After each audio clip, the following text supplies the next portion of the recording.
Anda kembali di Anyus Pagi pemirsa. Aksi unjuk rasa di kantor Bawaslu Bengkulu Selatan berujung ricuh dengan aparat kepolisian. Kericuhan terjadi saat massa mencoba masuk ke dalam kantor Bawaslu.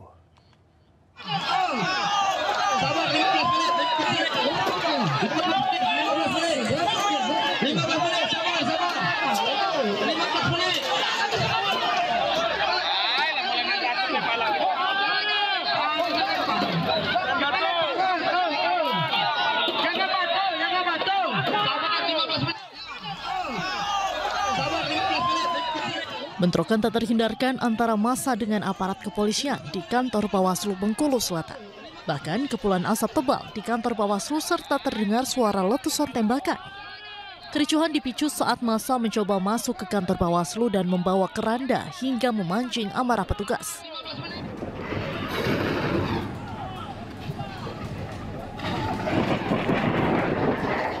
Situasi semakin tak terkendali saat aparat kepolisian mencoba membubarkan massa dengan menembakkan gas air mata dan water cannon.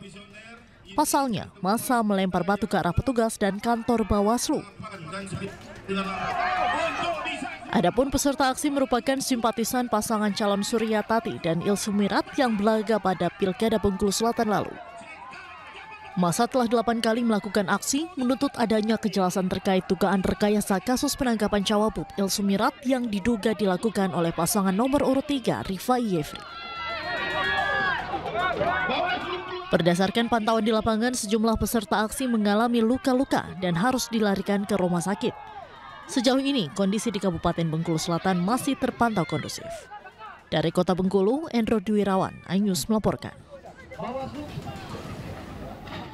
Polisi tetapkan 15 mahasiswa Universitas Trisakti sebagai tersangka dalam kericuhan demonstrasi peringatan 27 tahun Reformasi 21 Mei 2025. Mereka ditahan atas dugaan pengeroyokan dan penganiayaan terhadap aparat polisi.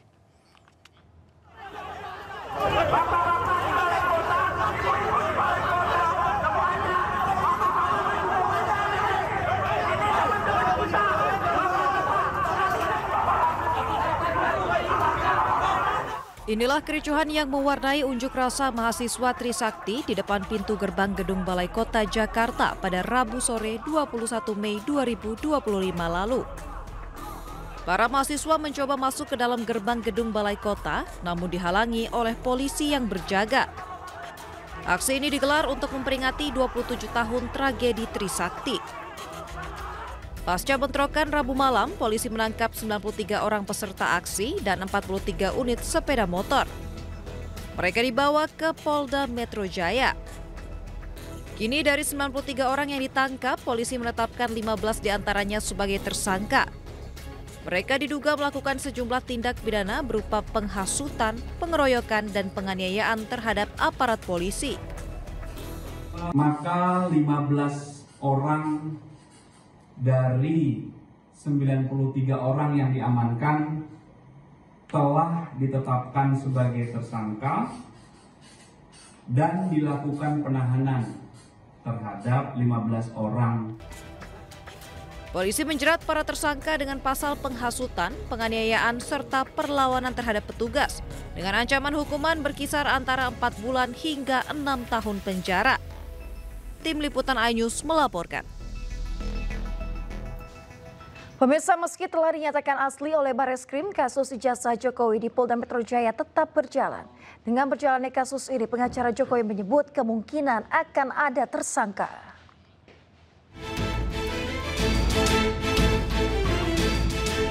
Bareskrim Mabes Polri telah menyatakan bahwa ijazah sarjana milik Jokowi dari Fakultas Kehutanan UGM adalah asli. Keaslian itu dibuktikan dari hasil uji laboratorium forensik dengan membandingkan ijazah Jokowi dengan teman kuliahnya. Yang diuji adalah semua ijazah asli, baik pembandingnya itu ijazah asli pada angkatan dan tahun yang sama seangkatan beliau, Pak Jokowi. Kita uji, kemudian dari 3 pembanding ini kita uji punya ijazah Bapak Jokowi. Yang tadi kami sampaikan bahwa yang diuji terkait beberapa hal yang sudah kita sampaikan, hasilnya identik. Meski demikian, proses hukum terkait ijazah yang dilaporkan Joko Widodo di Polda Metro Jaya tetap berjalan. Jika kasusnya naik ke tahap penyidikan, maka bukan tidak mungkin akan ada tersangka yang ditetapkan. Ya, sejauh ini mengenai laporan yang kami ajukan di Polda Metro Jaya masih tetap berlanjut dan belum ada permintaan dari Pak Jokowi untuk mencabut atau menghentikan. Ya, pada intinya kami hanya menjalankan tugas pendampingan secara profesional. Di tengah banyaknya laporan terkait ijazah Joko Widodo, publik menanti akhir dari proses hukum yang saat ini tengah berjalan. Dari Jakarta, Tim Liputan iNews melaporkan. Presiden ke-7 Republik Indonesia Joko Widodo menanggapi hasil uji forensik Bareskrim Polri terkait ijazah sarjananya. Jokowi menilai Bareskrim sangat detail memeriksa dan hasilnya sesuai prediksi. Memang asli.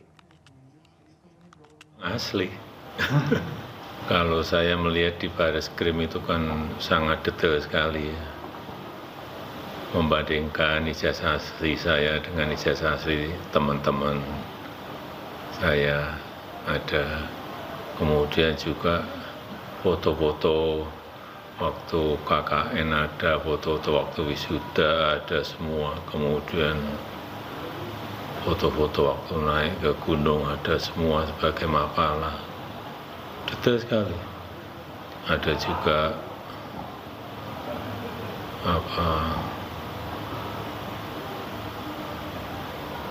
mengenai pengumuman waktu diterima saat itu sebagai calon mahasiswa di Koran Kedaulatan Rakyat. Sangat detail sekali menurut saya. Ya memang asli. Sudah cukup membuktikan ya Pak dengan yang dinyatakan Bareskrim? Ya ini kan lembaga yang diminta oleh pengadu. Ini kan aduan kan. Beda lagi loh ya, yang Bareskrim itu aduan. Ada aduan. Kalau yang di Polda Metro Jaya itu saya yang melaporkan. Beda, tolong dibedakan itu. Pemirsa, mantan Menpora Roy Suryo menilai kasus ijazah Jokowi belum final. Sementara Ketum Projo menyebut ada motif jahat jika masih ada orang yang tidak percaya dengan keaslian ijazah Presiden ke-7 RI tersebut. Seperti apa Bapak? Ya memang asli. Kasus ijazah Presiden ke-7 RI Joko Widodo memasuki babak baru setelah Bareskrim Polri menyatakan ijazah Jokowi asli. Mantan Menpora Roy Suryo mengatakan keterangan Bareskrim tersebut belum final. Jadi artinya apa yang ditemukan itu adalah alat bukti yang sudah dinyatakan oleh kepolisian itu adalah identik, bukan otentik loh ya, identik. Identik berdasarkan apa? Berdasarkan identifikasi dari beberapa sampel yang ada. Mesti kita challenge nanti, sampelnya apa dulu. Sementara Wakil Ketua Umum Projo, Freddy Alex Damanik menilai ada motif jahat jika masih ada yang tidak percaya dengan keaslian ijazah Jokowi setelah dinyatakan asli oleh Bareskrim Polri. Projo pun mengapresiasi Polri yang telah menyelidiki keaslian ijazah Presiden ke-7 RI tersebut. Sudah menyatakan itu asli, dikuatkan sekarang oleh Bareskrim setelah di Labkrim dan lain-lain. Kemudian masih tidak percaya, kan begitu. Nah, berarti di sini kan itu saya bilang tadi ada mens rea di situ. Nggak apa-apa. Beliau kembali lagi menantang, nanti akan dibuktikan di pengadilan. Sebelumnya Joko Widodo mendatangi Bareskrim Polri. Jokowi keluar dengan membawa ijazah yang sebelumnya diserahkan. Jokowi saat itu menyebut akan menunjukkan ijazah aslinya di persidangan. Tim Liputan iNews melaporkan. Kader PSI Dian Sandi Utama mendatangi kediaman Presiden ke-7 Republik Indonesia Joko Widodo untuk meminta maaf lantaran telah mengunggah ijazah Jokowi di media sosial tanpa izin. Hal itu dilakukan pasca pengumuman Bareskrim yang menyatakan ijazah Jokowi asli.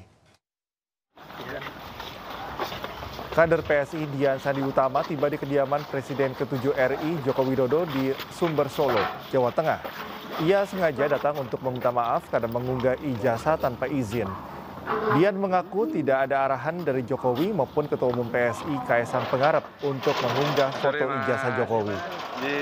Dirinya mengaku bersyukur setelah Bareskrim menyatakan ijazah Jokowi asli dan tidak ada niatan mempermalukan Jokowi.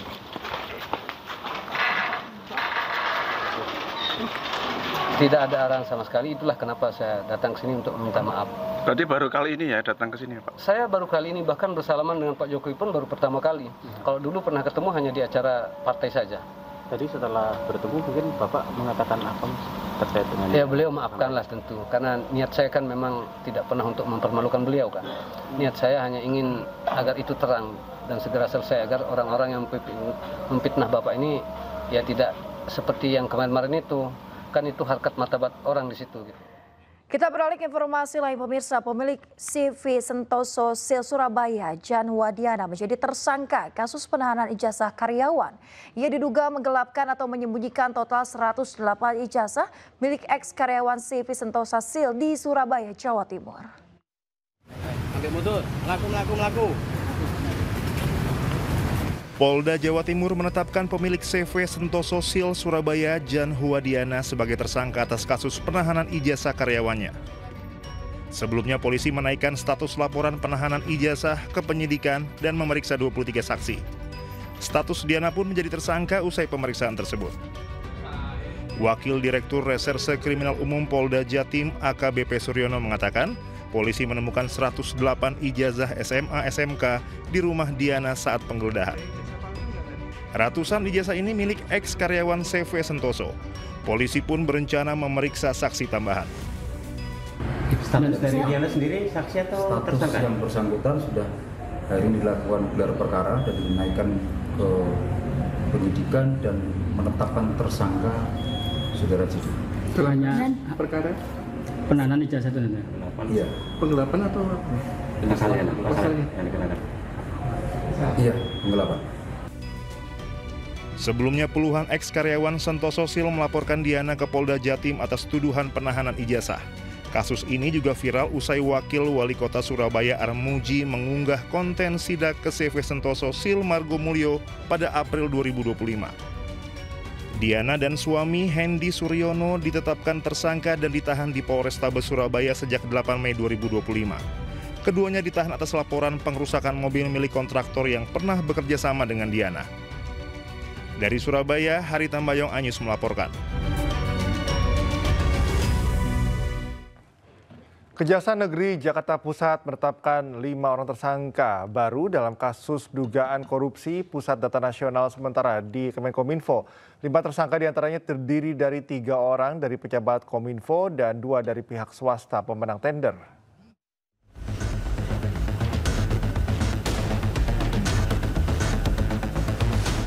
Kasus dugaan korupsi Pusat Data Nasional sementara di Kementerian Komunikasi dan Informasi periode 2020-2024 mulai mendapatkan titik terang. Kejaksaan Negeri Jakarta Pusat menetapkan 5 orang tersangka. 3 dari 5 orang merupakan pejabat Kominfo dan 2 orang dari pihak swasta pemenang tender. Perusahaan pelaksana justru mensubkonkan kembali kepada perusahaan lain dan barang yang digunakan untuk layanan tersebut tidak memenuhi spesifikasi teknis. Hal ini dilakukan agar para pihak mendapatkan keuntungan dan mendapatkan kickback melalui suap atau pemberian hadiah atau janji atau gratifikasi di antara pejabat Kominfo dengan pihak pelaksana kegiatan. Kasus ini bermula pada tahun 2020 ketika Kominfo melakukan pengadaan barang dan jasa PDNS senilai 958 miliar rupiah. Praktik dugaan tindak pidana korupsi ini mengakibatkan kerugian keuangan negara hingga ratusan miliar rupiah. Dari Jakarta, Rani Sanjaya, iNews melaporkan. Pemirsa, KPK periksa 2 mantan Dirjen Bina Penta Kementerian Ketenagakerjaan. Pemeriksaan terkait dugaan korupsi penggunaan tenaga kerja asing. Atau di depan kantor.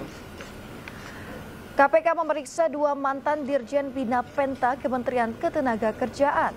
Mereka diperiksa sebagai saksi atas kasus dugaan korupsi pengurusan penggunaan tenaga kerja asing. Kedua mantan pejabat Kemnaker itu adalah Suhartono, yang menjabat tahun 2020 hingga 2023 dan Haryanto yang menjabat sebagai Dirjen Bina Penta tahun 2024 hingga 2025. Sebelumnya KPK menggeledah kantor Kementerian Ketenagakerjaan pada 20 Mei 2025 lalu. Penyidik KPK juga telah menyita 8 mobil dari penggeledahan yang dilakukan di 3 tempat berbeda. Sejumlah dokumen disita oleh penyidik dan sudah ada 8 tersangka yang ditetapkan oleh KPK atas kasus tersebut.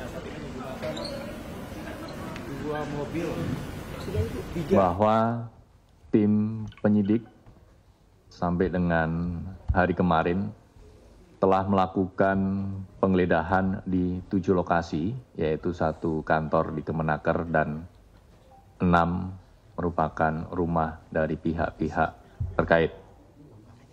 Adapun rinciannya adalah pada hari pertama, Selasa 20 Mei, tim penyidik melakukan penggeledahan di kantor Kemenaker dan 1 rumah dan mengamankan 3 kendaraan roda 4. Hari kedua, Rabu 21 Mei, tim penyidik melakukan penggeledahan di 2 rumah dan menyita 3 unit kendaraan roda 4 dan 1 unit kendaraan roda 2. Dan pada hari ketiga atau Kamis 22 Mei, tim penyidik kembali menggeledah 3 rumah dan mengamankan 2 unit kendaraan roda 4. Sehingga sampai dengan hari ini total 8 unit kendaraan roda 4 dan 1 unit kendaraan bermotor roda 2 sudah dilakukan penyitaan dan seluruhnya sudah berada di gedung KPK. Ke informasi berikutnya, pemirsa, Kementerian Keuangan merombak pejabat eselon 1. Menariknya, pensiunan TNI diangkat menjadi Dirjen Bea Cukai.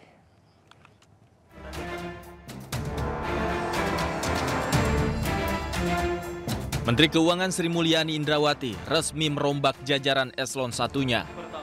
Mulai dari berbagai posisi dan upacara pelantikan berlangsung di Gedung Juanda 2 Kompleks Kementerian Keuangan Jakarta Jumat pagi. Total ada 22 pejabat eselon 1 yang dilantik Menteri Keuangan Sri Mulyani. Di antaranya Direktorat Jenderal Bea Cukai yang kini dijabat Letnan Jenderal TNI Purnawirawan Jaka Budi Utama. Terkait pelantikan tersebut, pihak Puspen TNI menegaskan status Letjen TNI Jaka Budi telah mengajukan pengunduran diri dari Dinas Aktif TNI dan mengikuti proses pensiun dini sesuai ketentuan yang berlaku. Jaka merupakan lulusan Akademi Militer 1990 dan berdinas di Kopassus. Posisi strategis terakhirnya adalah Sekretaris Utama Badan Intelijen Negara. Sementara Dirjen Pajak kini dijabat Bimo Wijayanto yang merupakan alumni SMA Taruna Nusantara Magelang.